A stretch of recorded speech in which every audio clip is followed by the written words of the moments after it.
Good day to you one and all. It is I, Justin Hawkins, and this is Justin Hawkins Rides Again. Today I'm going to be discussing a song called Green Green Grass. Not the Green Green Grass of Home, the brilliant Tom Jones record, but actually this George Ezra one. I think it's a new release. It came out on the 22nd of April, causing quite a stir, probably on Radio 2, I would imagine. Anyway, before I crack on, I just wanted to share this with you. There's something that was written in the Financial Times, which I would say is the most succinct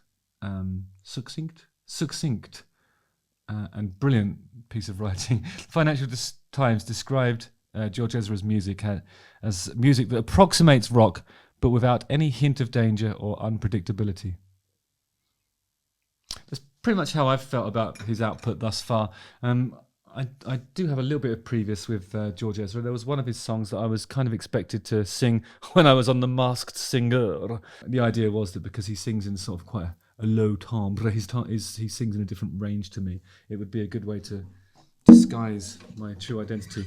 Not that my true identity is of any concern to the judges or the people at home.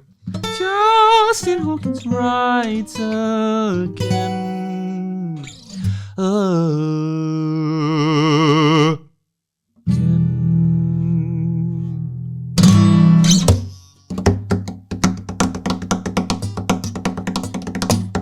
There's another little snippet from a critic of George Ezra, and this is Zane Lowe, who's a former BBC Radio 1 DJ, who described George Ezra as one of the most compelling and powerful new vocalists around. Sorry. I'm just remembering a joke from earlier. Just to let you know, George wrote this song with the track's producers Joel Pott and Stuart Price. And Stuart Price is an English producer who's worked with Madonna, The Killers, and Dua Lipa. So he's had a lot of success, and he knows how to get songs on the radio, I suppose, and in people's consciousnesses. Most importantly, that there's probably sentiments in the song that are coming from George himself. And George Ezra rose to prominence with the release of his hit single Budapest, which reached #1 in several countries. Probably Hungary, if I had to guess. Do you think? In February 2019, he won the Brit Award for British Male Solo Artist. He studied songwriting at the British and Irish Modern Music Institute in Brighton. So, he's probably got the vocabulary to do a good song, and is one of the most compelling and powerful new vocalists around, according to Zane Lowe. When she moves like lightning, and she counts to 3. Okay, so he's. I'm not going to go on too much about the video because it's obviously like high contrast. Looks pretty good. I mean, he's wearing a lovely. What kind of colour suit was that? Like a blue suit with a sort of hint of petrol in the colour. Not teal exactly, but it's lovely anyway. It looks really good. But it's not about him. There's two kind of female characters who they look a little bit sort of older than George.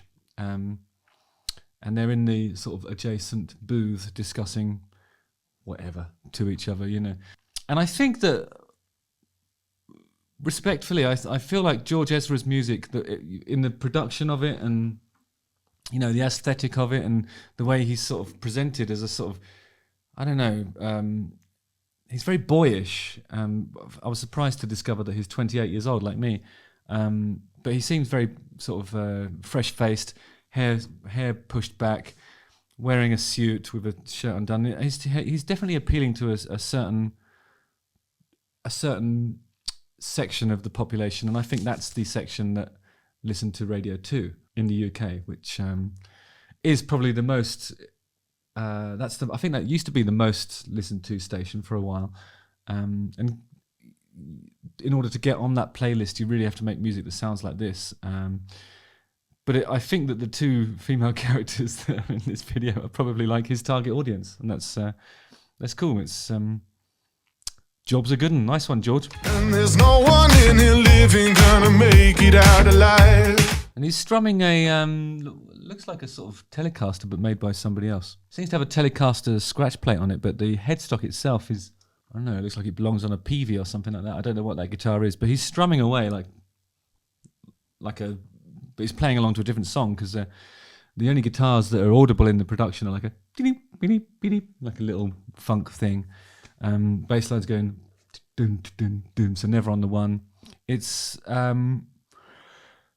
This sounds like the kind of production that you'd expect on, say, a Tony Hadley record, or maybe Rick Astley. It just sounds like maybe he's the new Rick Astley. Is that what this is?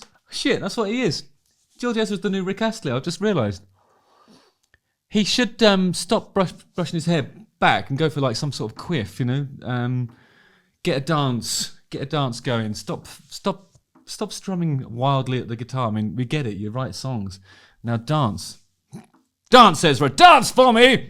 Load it up when the sun comes down. Getaway car for two young lovers. My God, he really could have a career of some longevity if he continues to feature his target audience as incidental characters in his music videos, starts doing a dance, and leans more into that Rick Astley thing. I don't think there's much else I can say here. I've cracked it. George Ezra. It's Rick Astley. Rick Astley light. I'm just going to do an innocent Google image search for Rick Astley. I suggest the first picture that comes up is going to be him wearing a black suit. Let's have a look. Okay, I'm mistaken. He's wearing a black blazer.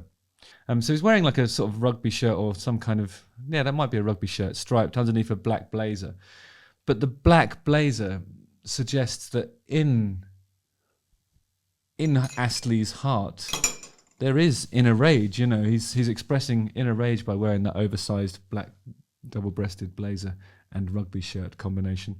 And it does suggest somewhat of a more rebellious persona than that of Ezra. So I stand by my earlier assertion that George Ezra is Rick Astley, but you know, the slightly less edgy version of Rick Astley. Me and the girl straight out of town, over the hills and undercover. Okay, so at this point, one of the characters brings out a gun, and the narrative of the video becomes like a cross between Pulp Fiction and Thelma and Louise. But even a gun, even the presence of a gun, does nothing to... It doesn't elevate your heart rate at all. And I've had about 4 coffees. This is still so serene. I think this is completely devoid of any peril, even when someone's waving a gun around wildly and shouting. It's just such a jolly song. Anyway, I'm going to concentrate on the song now. Hang on. Green grass, blue sky. Yeah, there's a gun right next to his face, and just so. You better throw a party on the day that I die. And then the chorus starts, and it's like this. Green, green grass, blue sky. You'd better throw a party on the day I die. Something like that. And it just immediately just reminds you of, come on, me Val. Come on within. You ain't seen nothing like the mighty Queen. You'll not see nothing like the mighty Queen. It's not exactly the same, but just, you know, I'm just saying that the way that chorus is structured, it sort of works in exactly the same way. I mean, I think if you have any sort of driving to do in the UK between the hours of 9 and 4, I think you're going to be hearing this a lot on Radio 2. It's just designed to be listened to in the daytime by people who've got other stuff that they're actually doing, you know. It's background music, and not that there's anything wrong with that. I mean, it's the soundtrack to doing something else, really, isn't it? He's a genius, watch and learn. Genius, and the backing vocals go genius. Straight out of town, over the hills and undercover. Anyway, as I say, it's a nice suit. The video looks good. Nice lampshades. Some nice... I don't know, it's nice. Just nice, isn't it? Whew. Good stuff, George. Well done. Congratulations, and keep coming back. Justin Hawkins writes again.